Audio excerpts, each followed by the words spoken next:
This is the paper round. It's the paper round on the go though. Currently in Bolton. Grassroots drop off before watching a cup final. Going to go and find a shop now somewhere in Bolton. No idea where yet. And then get a paper and get into it. So I'll see you in a second when I find the morning paper. Right, found a shop, Co-op it was actually, on the main road. Managed to get the paper in. Looked for all the papers in there. It was a bit busy, so I didn't have a chance to rummage without anyone noticing. I was stealing a look at the best headlines in all the papers this morning. But this is the one from the Mirror. You can see there at the top, in the Nico of time. Yeah, I don't really care. Does anyone else actually avoid watching City and Arsenal at the moment because it's so bleeding boring? Yeah, you can see why I picked this paper though. It's because of that one at the bottom there.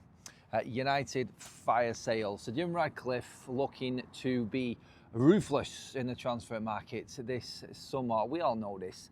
We know the Rashford story and everything behind it. Willing to take him back and get more money from another suitor, another club that wants him. There's been links with PSG. We talked about this on FUTV this morning a little bit actually. Romano also backing up them reports saying that Rashford ain't going anywhere to Barcelona-wise anyway unless they pay the money.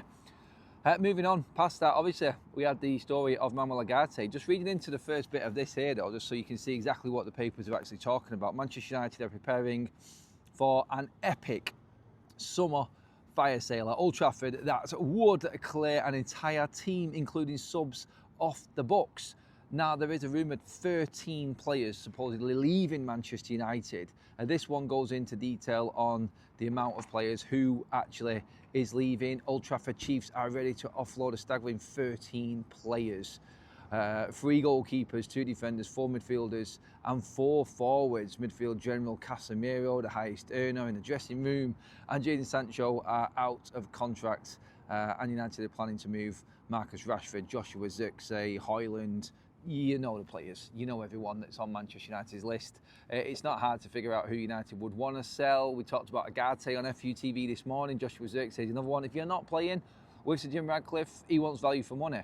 If you're not earning your money, for instance, you're being paid and you're on the bench and you're not competing, then if you don't turn it around in 2 years under Omar Berrado, then you're out of the door. And that's how it is going to work. Well, we will see if it works that way, because proof is in the pudding, of course, and that will be if Manchester United do go through with all of these sales this summer, and if Manchester United really do act on what Sir Jim Ratcliffe wants and how he wants to run Manchester United. It's all right talking the talk and then not walking the walk is where United fans are going to come back down on them again, and I think that's what we're all waiting for.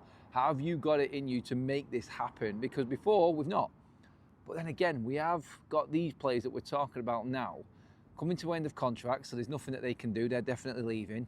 And then the other players like Ugarte and Zirkzee, they're not on as much money. They're not on big contracts, and a lot wasn't spent on them like it was before. So you can see how this is feasible, and you can see how Manchester United could actually get this done. But again, we'll see in time, and we'll see if, of course, that does happen and whether or not Manchester United do actually come out of this with what is expected to be around 150 million in player sales. Difficult, but when you add it up, Rashford, Rasmus, 70 million, Zirkzee, Ugarte, another 50 on top of that. In this piece here, it does talk about Radek Vitek being sold as well. That could be another 20 to 30 million on top of that. And you can easily see how Manchester United think that they can raise that 150 million quid on player sales, as well as Champions League money. Obviously, the new gate receipts that are in on the books now at Manchester United since Ineos took over. And of course, extra prize money from the Premier League. So, big sale would help a massive rebuild. And with the news of Manuel Ugarte on this list, and from what Romano said, leaving United, a whole new midfield is needed. So, you're going to have to sell. You're going to have to sell well. And I think that is something that United fans will also be watching out for as well. But on top of that, obviously, it isn't just Man United in the paper talk. Obviously, Manchester City and Arsenal both played yesterday. Honestly, it was a pick of 2 horrendous games to watch on TV. Manchester City's game sparked into life late on because Southampton scored a worldie and somehow managed to be in front with literally 10 minutes or so to go. And then, obviously, it all capitulated. City finally turned up and managed to get themselves into another final. Another empty stadium for Manchester City. Look, I'm not going to start moaning about ticket pricing and what City fans are moaning about regarding people not turning up. It costs a lot to watch football these days. Manchester United fans above anybody else knows what it's like with ticketing and what's happening in around how fans are being ripped off now. Modern day football is totally different. They want the corporates in more, they want more people in from abroad who are going to spend more on them day trips. Look, it's there. I'm not bothered about that. We're used to it with City now anyway. It was always the case anyway, and they're just using this as an excuse now to actually say that we're being outpriced. Yeah, some of you are, but like we've always said, you never fill a stadium anyway, so it doesn't matter. But it's just boring. Like the FA Cup being at Wembley is crap. Semi-final, that is. And Manchester City being there, like, we're getting used to it that they're always there because they get these easy runs. They never play anyone decent in the FA Cup. It's always a foregone conclusion that you're going to see City at Wembley at some point. It'll be a better game today between Chelsea and Leeds. Can you imagine, if you were Chelsea and you were that temporary boss, I can't remember his name, what's he called? Is it Callum or something? I can't remember the Chelsea boss name, who's in Inter in charge right now.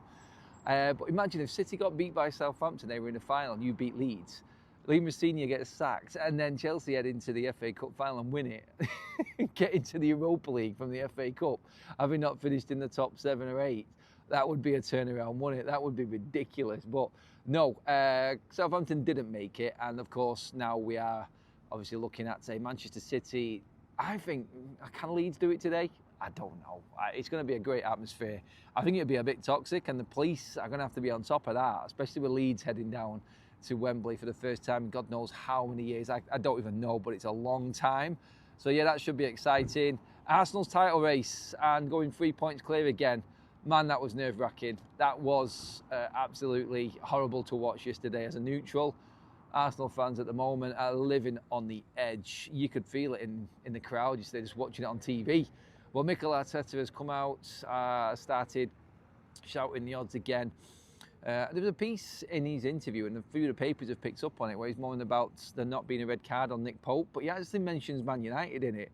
And like, it's a red card the other day at United, and then it's not today. Like, I don't like Mikel Arteta, but what he said there in terms of the consistency with the refereeing again is bang on the money. It is shit.